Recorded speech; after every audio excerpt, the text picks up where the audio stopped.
What it do, family? Welcome to another episode of On the Table OTT with myself, Dineo, and I'm never flying solo. I'm always with my co-pilot, the Ghost Lady. The voice. I'm here. Ooh. Looking snatched. Thank you. As per usual. Yeah, but you see, I think people, because you are not seen, they think you just come looking like whatever. I have my throw days. it down. You have your days where you look like you've got your days where you look like whatever, but today you threw it down. Thank you. Proper. I try. I try. Listen to her voice, guys. Doesn't she just mesmerize you? She does have that voice. But anyway, we are not alone. We've got a guest host. Yes. And this week, it's a different one. Produce yourself, please. Hi, I'm Nolu Tando, known as Nolu, or Church Girl. I feel like... That's your AKA. AKA what? I'm not an AKA type of person. I'm old for AKA. We had AKA OCP, Original Crowd Pleaser. Yeah. And then we had Black Velvet. Yes, the and DJ. then we had Umtagama. Yeah, bo. Give me something, sis. I'm Nolu. I'm Church Girl. The Church Girl. The Church Girl. Okay. So guess born. Hey. Gifuna more, man. Like, I want you to give me the energy. I want you to give me the something. Babe, I was born in a vestry. This is what you get. I'm a church girl. What's a vestry? In the church. In the church. Oh. So you're literally born in the church. Okay. I'm a church girl. Oh. What to pussy wine? Ngambona ku church girl. Aye. Nah, go church. We don't need people like these in our lives. Hey? Girl, bye. I'm a toxic friends. Girl, bye. I'm a toxic. Yeah, these are the kinds that we just let go. I was saying Girl, something in communion. Eh? Communion batela manzi. Ikreptizer. Did you even have you ever had communion? Yes, I have. Where? When? Honey, I grew up Anglican. My grandmother was Anglican. I know you don't look like it because, there's a lot going on right now. So why you be here judging me about the wines? I'm not judging you. I'm just saying, like, you were just like, I'm born in the vestry. What's any vestry? No, she didn't. It's a vestry. Oh, vestry. Yes. That's a new term. It's a new term. That's a new term for church. Look it up. That attitude. Look it up. Church girl. Look it up. Yes. Anyway, guys, thank you so much for joining us again on another episode. So on this one, we're going to be discussing... Drum roll, please. We're going to be discussing toxic friendships. And toxicity. But I'm more interested in toxic friendships. When do you know you are in a toxic friendship, one, and two, when do you know you are the toxic person? But maybe let's start with the first question. Yeah. When do you know you are in a toxic friendship? Let's start with you, Ghosty. It's just, there's too much conflicts. There's too much quarrels. And bonsani, you know what I mean? Like it's always, it's unfair. A friendship unfair is how? Like, if you guys are discussing something, or you have a plan or whatever, it's obviously, it's like there's an agreement. So now if one person says this, one person says, it just becomes that it's unfair grounds. It's not balanced, or there's just too much unhappiness. Why don't you just leave that person behind? Yeah, but friendships at the end of the day, sometimes... But you know the one that always shines, there's that one friend that always wants to be the Beyonce of the group. Kanti says, what's no? Sometimes it may not even come across as negative vibes, but just the fact that she always wants to take the spotlight, she always wants things to be done her way, and you're like, you can't even voice out your opinion. So when you said she always wants to be the one that shines in the group, there are people with big personalities, and our first topic on this podcast was breaking the ice and how you sort of like become a social butterfly, or how you sort of like break the ice and become umuntu wabantu basically. So that could also be like a thing. They generally just like, you know why I say very it's outspoken. Not the personality comes out. You can honestly tell when Udinewa is just a social butterfly. She just loves people. She just loves for everybody to get along, to make everybody happy. The room lights up. Yeah. When Dinewa walks in the room. It always does. It really does, guys. When Nolu walks in the room. That's how we need you wow. here. It really does. And then you get Nolu. When Nolu walks in the room, then it's like, oh my God, here she is again. It's a vibe. But why would people have that feeling? Oh my God, why? It's those things where, you know, when you are in friendships, there's you're in a group, right? Mm-hmm. And there are unspoken things. There are private conversations that are had about you. Okay. And these are the things that happen in every friendship, I believe. Yes. And then those moments would come up that, you know what? Here she is again, guys. Oh, she's going to tell us, let's have KFC instead of pizza. Asambeni mina bayangibhora labo bhuti ngoba akashelwanga yena. Bangidina kabi ke labo. We are happy. Sisheliwe thina wena wakushela etabhini manje kumele sihambe because you are upset ukuthi mina ngishela like it's like you need to look out for your friend though. But you know, imagine when usubambile la umuntu and then inuhleli lapha yethu. But it goes both ways. You guys all came together. Yeah, that's maybe fine. You're the toxic friend for no. When amusubona amadoda usuphuzile, you just run away. You are toxic. Tatu muntu hambe. So that's the problem. No, but you see, so I don't want to say I was in a toxic friendship. Like, I think it got toxic. It was not toxic when it started. When it and this is like an 8-year long friendship. So I think when it started, there was definitely like cool vibes. Like we were good and we were, you know, besties and whatnot.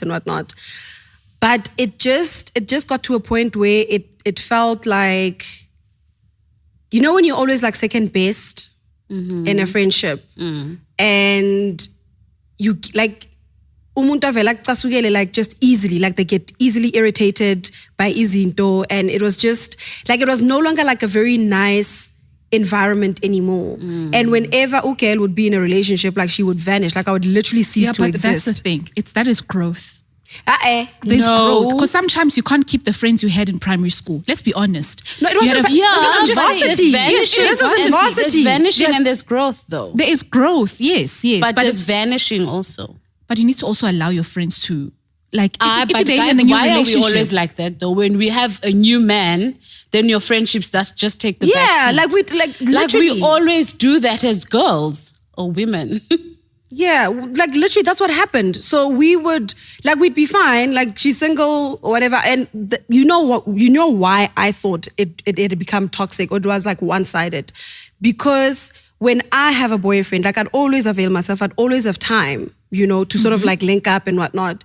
But whenever she had a new man, it was just like vanishing acts. It was like, okay, like Nkulumisa when she feels like it, or she reappears whenever. And this is like after about 2-3 weeks. So why can't you have understanding? If I had a friend like that, I'd be very understanding. Like, okay, Ngiyamas. It's like you understand your friend. Like, until when though? Yeah, that's there's a how limit. the person operates, because a relationship, maybe how they put themselves in, like, or how they operate in their relationship is just that they throw themselves in and they can't balance friendships and. Oh, MacG, I mean, that I have to pick up the pieces. Yes. So I'm the one that picks up the pieces after going. Yes, that's why you're a friend. No, that's not fair. That's not fair. That's not fair. You need to be able to balance out your relationships in everything you do. If you have a new man in your life and you have a constant friend, guys, these two can live together. Exactly. We can be a happy in the family. same space. Why must the one feel left out and the other one feel more important? But I must understand that I must come and pick up the pieces. No, shit smells. Just saying. No, so, but also my thing is, like, I get the whole growth thing, and I feel like when I started working and I didn't have. Like, so I started not having time, obviously, to like attend events or to go to things. I felt like also that my growth then was not, is a big words for English. It was not. No, it was not embraced, but it was not accommodated. So it always like, I always had to avail myself. I always had to be like, you know, like available for things. But when it came to her, it was sort of like, yeah, it felt like eventually it just felt a bit one-sided. But then I'll also admit to the fact that I also had some pretty toxic attributes that I worked on, or I'm still working on. But yeah, no, babes, Here's the thing also, touching on what you just said, you also need to be self-aware. Yeah. Be aware of what you give off is not necessarily what you're going to get back. Yeah. True. I think that's one of the biggest things that we can learn in life, is to know that if you're a kind person, you're not necessarily going to receive kindness back. Yeah. Don't expect too much from the next person. Yeah. Because that's when you set yourself up for failure. But with that said, we're not saying be quiet about what makes you feel uncomfortable and what makes you feel left out in a friendship or a relationship. But just also be aware. And speaking on self-aware of you being toxic, I don't know if I'm that girl. You know what? I think that's the beauty about growing, is when you're able to, you put your friends, like you know how, this one is gifted in. It's like you put them accordingly. Like, this is a friend, because sometimes you find that you've got friends that you've not communicated with you could not communicate for a whole 6 months or a year. But when we meet each other, we can continue. Happy days. So, but it's like the relationship works better like that. If I were to see her every day, we understand. So it's almost like knowing what's best for the relationship and how you guys, handle one another. And in terms of even, sometimes you have to look into yourself and to be to find you are the toxic friend. Yeah. I just remember there's something that I think over the years I've had to work on myself, is that I used to be that person who I'd never speak if there's something that it gets me angry. I'm not, I'll just bottle, I'll keep quiet. Okay, all right. It's like, I'll just take more and more. And by the time I get angry, it's like, you blow up. I blow up and it's over. You understand? So it was like, okay, I was being toxic. There was also another thing about me. Like, well, you're being toxic because manje or how I'm not calling, or I'm not actually, it's like I'm just not being present. So so were those attributes, the you bottling up and blowing, was that just in the friendship or just in your general relationships? Maybe just in the friendship. But because you don't want to hurt someone's feelings, it's like, you accommodate. It's like, okay, I know it'll make her sad if this and that, but it's actually making you angry. You understand? So, and then once you blow, it's like, whoa, okay. So I know for the longest time, I believe that I was that girl growing up, the one who kept quiet also for most things. Yeah. To an extent that when I grew up and I started seeing the trait and the trend that was being set by my friends, I actually discovered that I was left out in a lot of things. I was always the last one to find out about anything and everything. Why? There's also, and I just want to I also just want to touch on that point. So I feel like whenever there's a group of female friends, and I don't know if this applies to the guys as well, but my boyfriend has had instances with his friends, and I don't know if I would classify that as toxicity or if it's just, but I find that statement, actually, I find that to be true, because in friendship of girls, we then choose our friend within the friendship. Yes, right? Yes. And then there are girls who are closer to each other than they are with, even when we link together and we either go out for a date, or we go to movies, or we hang out together, they will always be having little secret snide conversations, or they're giggling together and and they're just and nothing, don't worry. And I find that with those type of situations, it's always the girls that you find are sort of like the queen bees of the friendship. Yeah. They are, I don't want to say mean, but they're not so nice friends. When they are not there, it's fun. But when they are there, there's a shift in energy type of situation. Oh, thank God I'm not that type of girl. Who said? How? Girl, I know. How do you know? I know. I'm very nice people. How do you know? I'm very nice people. But I find that, So I find that, and this is what I had to like learn also, like with growing up, and when the friendship ended, that's something I had to also learn to say, just because it's a platonic relationship and we are friends does not mean that I'm gonna give half the effort. Like I must put in as much effort as I would in my romantic relationship, because it's actually like a relationship as well. Yeah. And it hurt like a bitch when it broke. Like that shit hurt, bruh. Like I was just like, yo, like my feelings. I know. I was mourning. Yeah. For like a solid couple of months. I went through the same thing. Like my friendships also became estranged, and no nesilungu. we got look, girl. Ngeke siphuze la kule podcast ngoba nje kuvela ukuthi isikolo no. Ufundile girl. Hey, abo vestry nabo estranged. So the friendships became estranged and they were strained more than anything. I would cry literally every other day because I missed them. Yeah. Because from my side, those were genuine friendships for me. They were like my best friends. So how, like the duration, like how long, what's the... I think it took me like a good year, if not a year and a half, to actually get over it. Same. Wow. Same. Yeah, same. It's childhood friendships that became like a sisterhood. Yeah. And then the next thing you know, it's gone. Yeah, no, it also... I think I'm a long-distance friend.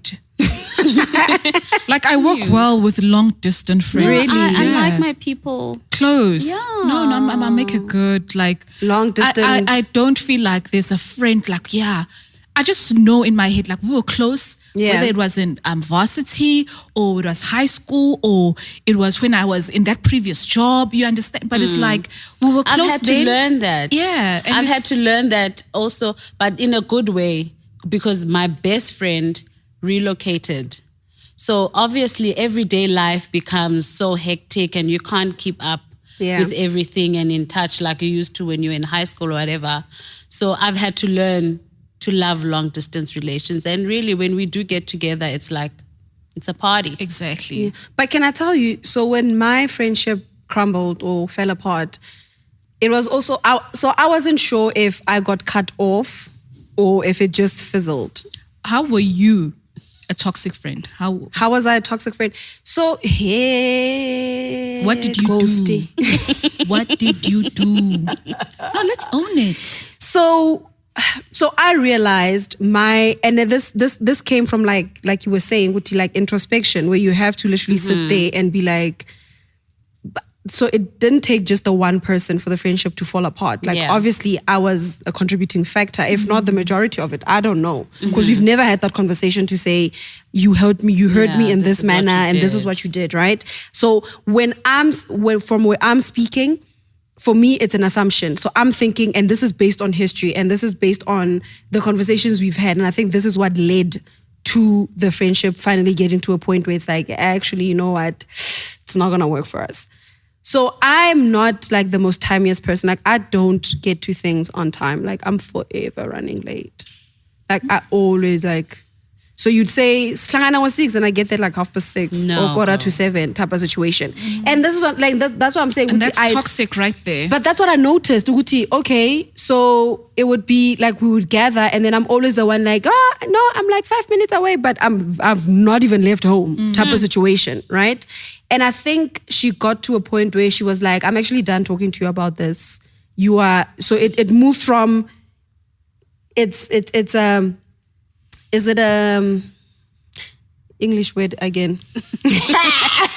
Is it like a character thing, or are you doing it deliberately type situation? Do you know what I mean? Yeah. So it was sort of like in varsity we understood. It was like, this one is always running late. And whenever we'd go out, it's like, go take a shower first and get ready first, like do your makeup first. Because we know, like we would all take shower and then you would still be late type of situation. And to be quite honest with you, it still happens till this day. Like even with my partner, he's just like, what are you doing?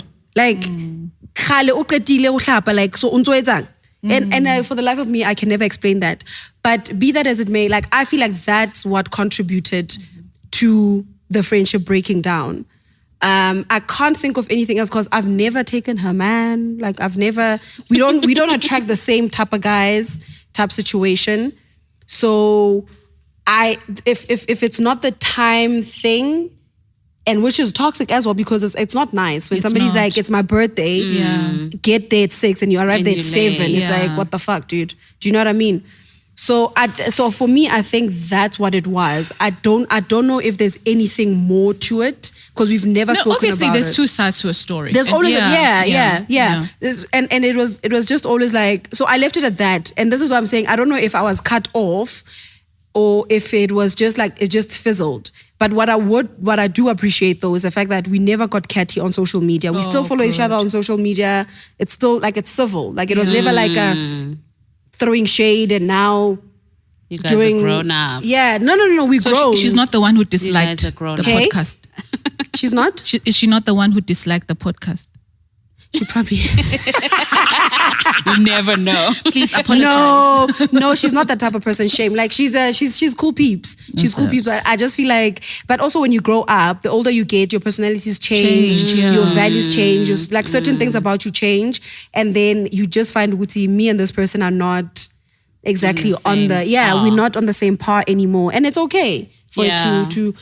But also, what I appreciate is the fact that you realize when you're a toxic person and you realize when you're a toxic friend. Yeah. So it doesn't have to be like an extreme, like of you taking her man or anything like that. So for me, I'm not the kind of, I don't think I'm that kind of girl or I'm not aware of my toxicity, but I'd always be that girl who was like, are you really wearing that yellow dress? Like, how we doing you're constantly judging. Don't come for my outfits. Okay. And because I'm very vocal about what I think and what I feel, I think then that would come off as like, she's not nice. Here she goes again. This one. You don't want her in the mix. Maybe actually that's why I wasn't told a lot of things. Yeah. Yep. Because you judge everything. Yes. And Yes. And having grown up, I've actually realized that I actually do. It's something that I do. Based on what I was saying in my introduction when I said I'm a church girl, most of my decisions were informed by that background. Oh, okay. Yeah, but okay, now you guys are saying let's go drinking. I'm like, drinking? No. So you proper like judged the previous episode. You were sitting there just looking at me going, Hannah, who was the hoe in the Bible? Jezebel. You sitting there just going, never sex before marriage.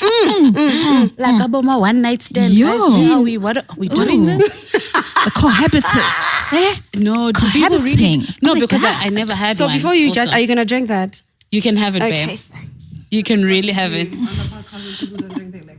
Don't waste liquor in this house. So that's the kind of friend I was. And maybe that's what led to my friendship being estranged. But what kind of friends have you attracted now? Like knowing recent, that like, have you attracted other church girls? You know, are you all like a church crew? Now I'm a bit of both. Because now that having grown up, I've actually realized that it's not all straight and narrow.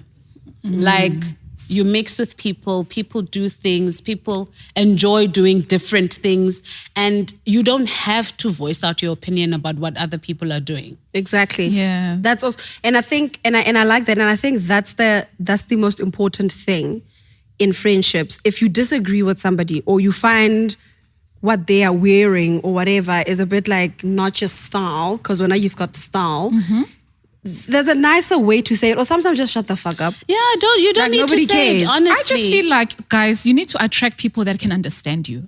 It's about be around people who can get you. You don't have to necessarily change. But here's the thing, Ghosty. Udinewo could be dressed in the most provocative way. Here's the English coming out again. Hi, provocative. But she could have the most amazing personality, and I'd be drawn to that. Okay. Wow. So I've grown to realize that side of me. That's that the thing. I also Accept have people, you know, for who they are. And I actually sometimes I do feel like going to the club and sitting with the blacks and be like, yo. But other times I'd what be the hell? What the hell? Yeah, that's what I do. I'd be like, I feel like going and noise the blacks, and then sometimes I'd be like, the blacks, I don't want to be around them. Wow. The blacks. So maybe that's what she thought of us when she first met us. She was just like, the blacks. Oh my God. And this is what I'm but saying. blacks is it's a certain vibe, not necessarily The person. Yes. Yeah. No, it's a we all certain- know that, but like, So it's like some days I'd be like, guys, and chisanyama, like I am not. Okay. there's too many blacks. Too many. Oh, guys. And then other days I'd be like, you know what, today, let's go. I feel guys. like it. No, but so just wrapping up this conversation, I think as people, and because this is like a ladies podcast, but also like we're not exclusionary. Like this is for everyone. Yeah. If you feel as well as a guy, because I don't know, like I don't have like guy friends. If I had, my boyfriend would be worried. But I don't have guy friends, right? So I don't know what level of toxicity happens in those type of friendships, but I'm sure there is a level of toxicity. Of course. But I'm Yeah. speaking from a lived experience as a female, right? As a woman, to say, firstly, you need to introspect. One, that's like you need to know when you are being toxic, and you need to know when you are being nasty for no apparent reason. And guys, are negligent snacks where you are like sitting there in groups and you are becoming like. There's like, don't do what their friends did to her, Shem. Like tell people, Shem. tell people that, friend, this is what we're doing, and then you do it. Because you do feel the exclusion at the end of the day. But I think most importantly, when you do grow up and you do realize the kind of person that you are, it's so important that you embrace yourself and you open yourself up to different personalities, different characters. Definitely. And just embrace people for who they are. Yeah. True. You know, because that's when people flourish and that's when you will also become a better person. And that's where you build healthy friendships. Okay. And you get to learn yourself even more. Exactly. Yeah. Exactly. And introspection helps with that. Like you get to learn about yourself. You get to learn, hooray, guys, these are my toxic traits and what am I doing to work towards, you know. But anyway, guys, thank you so much again for tuning in and for being with us. Today's Pussy Wine. Are you guys proud? Because you've been out there in the comments on some, you must drink one so that you can become a bad loser. Shut up. Nah, wine. Ghosty brought the wine, but it's hot. This lady, can I just say, Because it was sitting in the car. she brought But why wine. would you sabotage people? Yeah, like she that? brought wine and then she says, oh, by the way, I've got wine and I've got glasses in the car. But the bitch is hot like tea. Exactly. That's how I But was you just said so tea's skeptical. nice. Tea's nice, You but said tea's nice. I don't like my wine, especially like rosé. I don't even drink rosé. I'm just drinking this because it's wine. She's on a second glass. My I'm getting pinned in party wine. No party next time. No, Thank you, Ghosty. Thank you so much. Just say thank you. Yeah, but I'm being toxic. Thank you so much for the wine, Ghosty. But guys, thank you so much. Please do subscribe, like, and do press the bell button so that whenever we upload, you get a notification so that you can also watch and become part of the family. From the OTT team, mwah. Thank you, guys. We love Bye-bye. you. Bye.